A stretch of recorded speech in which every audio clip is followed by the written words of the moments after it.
Една от най-вълнуващите теми в нашата история е за това откъде произлиза нашия език. Какво представлява всъщност глаголицата и закодиран ли е там целият живот? Добре дошли в новият епизод на Заедно за едно, в който се надявам, че това ще стане ясно. Откъде започва всичко, Иво, с глаголицата?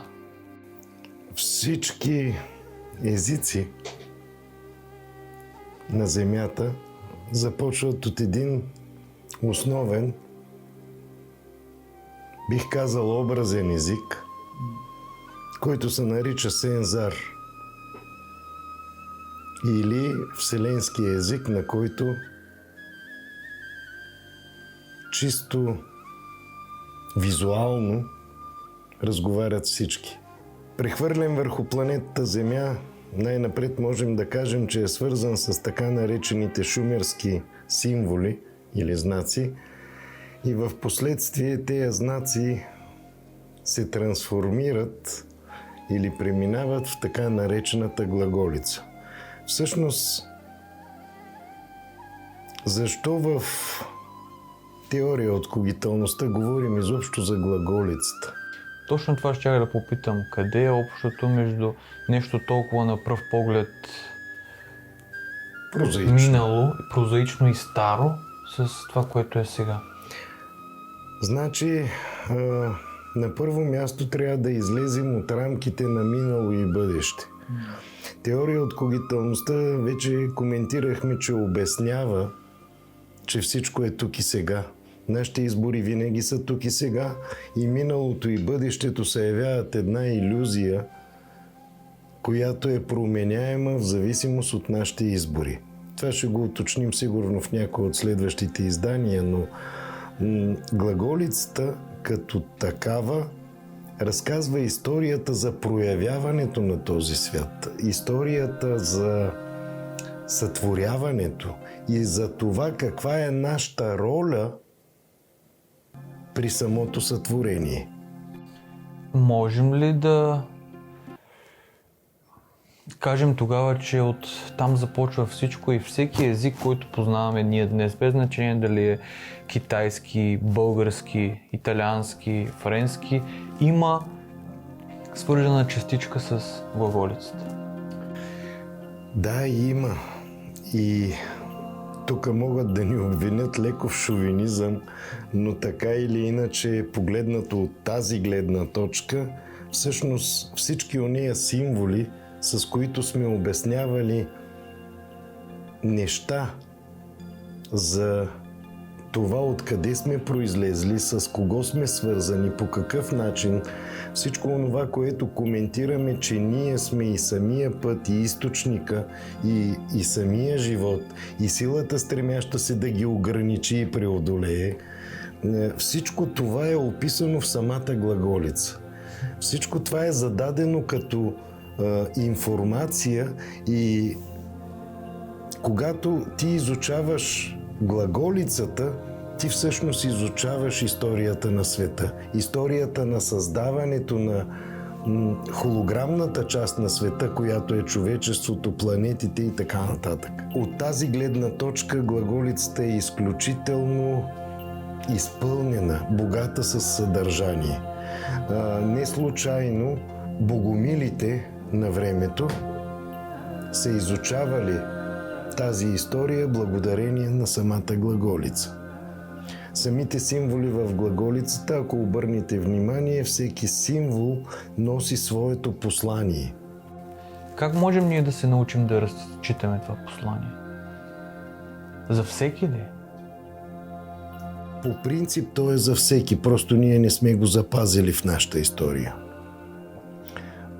Ако тръгнем от първоначалната буква в глаголицата, аз, и видим нейното обозначение, ще осъзнаем, че това е един кръст с две огледални състояния. Връщайки се малко по-назад в нашите предавания, можем да се досетим, че по същия начин при наличие на импулс на мисълта, т.е. акт на мислене, се проявяват двойка фотони. Но импулса като акт на мислене също продължава. При това положение получаваме две огледални състояния, които от една страна са взаимно допълващи се, а от друга страна противоположни. Този символ и в момента е в глаголицата и означава аз. Но това е точно акта ни на мислене, който форматира две огледални сами по себе си състояния, казано иначе противоположни или полярни.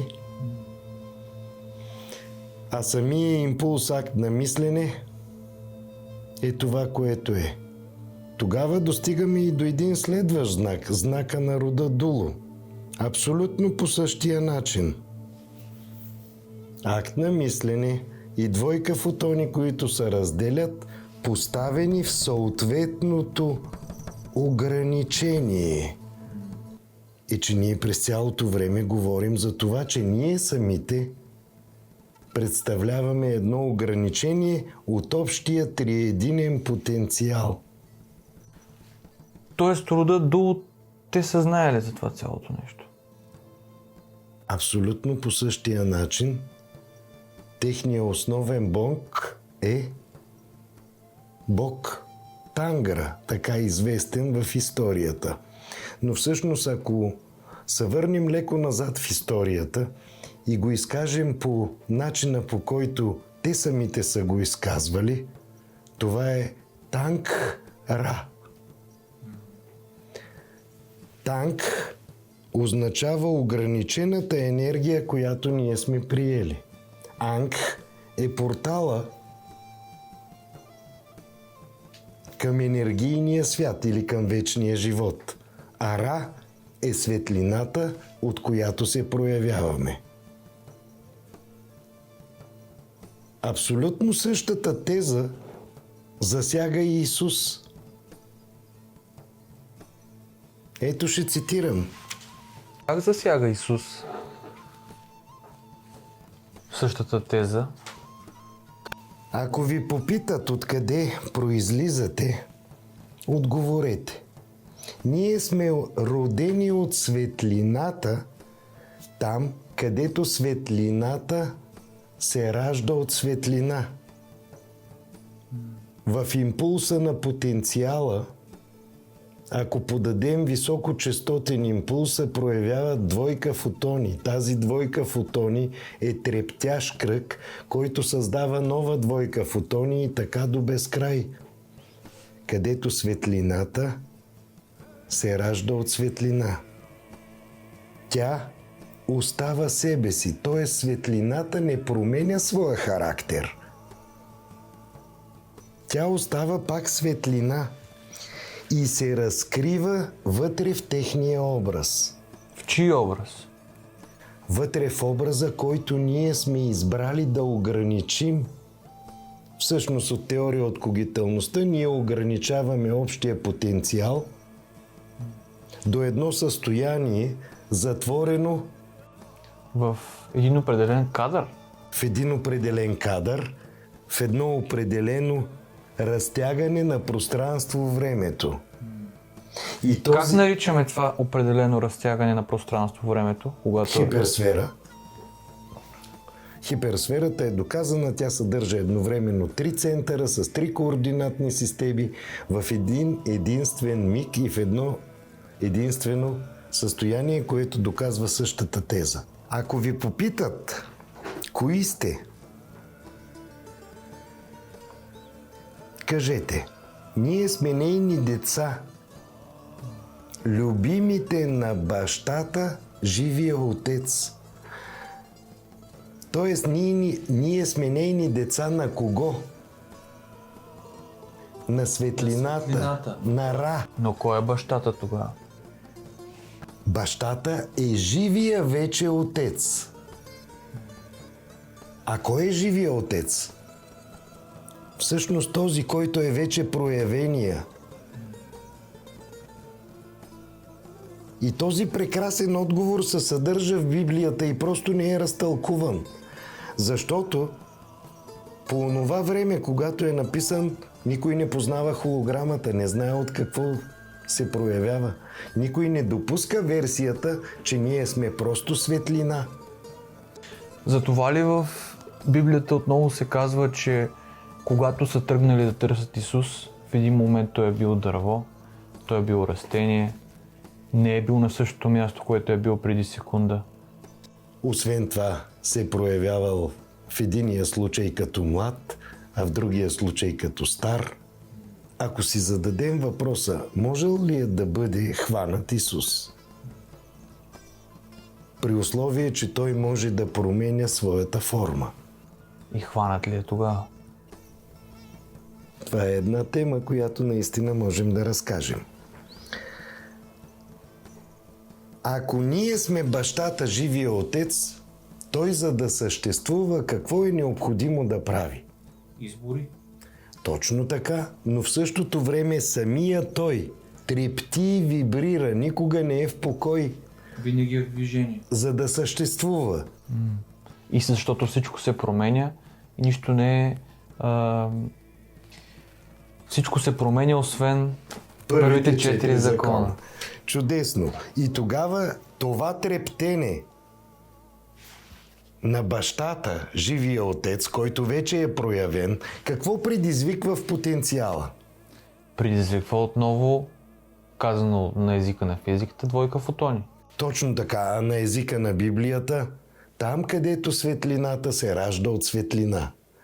Тоест, живия отец, сътворено светлината, трепти по такъв начин, че той отново ражда нова и нова светлина и по този начин оформя околната среда около себе си. И затова той се явява отец, баща на всичко онова, което е сътворил. Думичката отец има ли конкретно значение като етимология? Отец по принцип е баща. Но ако се замислим, кръга като цялостна структура, нищото, от което произлизаме, са те, ци, които генерират жизнената енергия ци. Тоест от Те, от тях се ражда жизнената енергия. От ци. от кои тях? От децата на светлината, т.е. тези, които я сътворяват отново и отново чрез своите избори в момента, тук и сега. И тук е много дълбоко посланието. Много красиво и красиво казано. Ако ви попитат за знака на Отеца във вас, тук е много точно казано. Не е ли познато като ако ви попитат за знака на вашия отец? Вашия отец не е отеца във вас. И тук има дефект в превода. Вашия отец ги отделя, а отеца във вас ги събира. И тогава отеца във вас кой е? Онзи избор, който имате, който предизвиква акт на мислене вътре в потенциала и ражда наново и наново своите деца на светлината. И кой е знака на избора ни? И тогава казва Исус, отговорете. Той, Отеца във вас, е движение. И Той, Отеца във вас, е покой. Едновременно и двете. Какво означава това? Ако си спомняш от предишните издания, там където имаме точка в пълен покой, как тече времето? Клони към безкрайност. След като клони към безкрайност, само за един миг колко информация можем да имаме? Цялата информация. Тогава вътре във вас колко информация има? Тук не зависи ли обаче с каква скорост се движим? Той е в покой. Тоест ние съдържаме цялата информация. И след като съдържаме цялата информация, добавяме към тази цяла информация и ограничението, което сме самите ние, което сме избрали да бъдем. Защото ако ви попитат за знака на Отеца във вас, т.е. вие съдържате едновременно две информации. Цялата информация, която е от източника, от потенциала като цяло, и в същото време то е и движението. Тоест онова ограничение, онзи избор, онзи фокус, който е направил. Защото ако го няма движението, се разпада и няма да има цялата информация. И няма да има самото ограничение, разтеглянето на пространство-времето, за което говорим. Тоест всичко нямаше да съществува. И това толкова тънко е казано за онова време, без да се познават физичните закони, без да се познават гравитационни или светлинни енергийни полета. И това колко точно отразява теория от когиталността, за която говорим и в момента. Същото нещо, по абсолютно същия начин, е отразено в Библия Бесика. Какво е Библия Бесика за хората, които не са запознати? Библия Бесика е една Библия, която в момента се намира в Германия и е подобна на официалната Библия, но всъщност е Библията, която богомилите са ползвали. Не е случайно, значи, че те са я ползвали. Абсолютно вярно. Там първия пасаж, с който започва Библията, започва така: Дзен тархи не писахи пе, ово писахи и така нататък. Какво означава това? Самата думичка дзен е пак част от глаголицата. Самото Д е една спирала, която тръгва отвътре навън и погледнато в друг аспект е като девятка, която обаче в горния си край има коронка. И тук, ако се върнем сега към глаголицата, която след малко ще засегнем и ще обясним отново, азбуки веди са първите три буквички.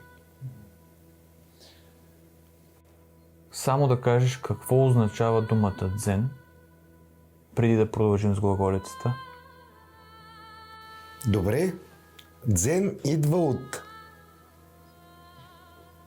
Някой, който би чувал, който знае думата дзен, би ни казал, че тя идва от будизма. От будизма. Всъщност в глаголицата е приложена за първи път, но нека да бъде будизъм. Онази енергия, която тръгва от нищото и се развива по спиралата на Фибоначи, е дзен. Това е движение, което има две полярности – съмнение и вяра. Това не е ли точно енергията, която предизвиква двойка фотони, едното като полярност на другото, и зато всъщност съдържа едновременно и двете полярности. И тогава енергията, тръгнала от нищото, движеща се по спирала на Фибоначи, която съдържа и двете полярности като енергия, и става дзен. И тогава какво можем да кажем за дзен? Това е мисловността, потенциала, задвижен в двете полярности като енергия, отделена от самия потенциал. Тоест дзен е оная мисловност в движение. Спирам те до тук, защото започва да става много интересно. Благодаря на всички, които гледат. Не забравяйте да оставяте вашите въпроси на sherwithchok@gmail.com или долу в коментарите. В описанието е всичко, което имате нужда. Ако ви е интересно да се задълбочите още повече, всичко това го има написано и не се измисля по време на предаванията. Напротив, мислете осъзнато и творете осъзнато и ще се видим в следващия път, когато ще разгледаме подробно глаголицата.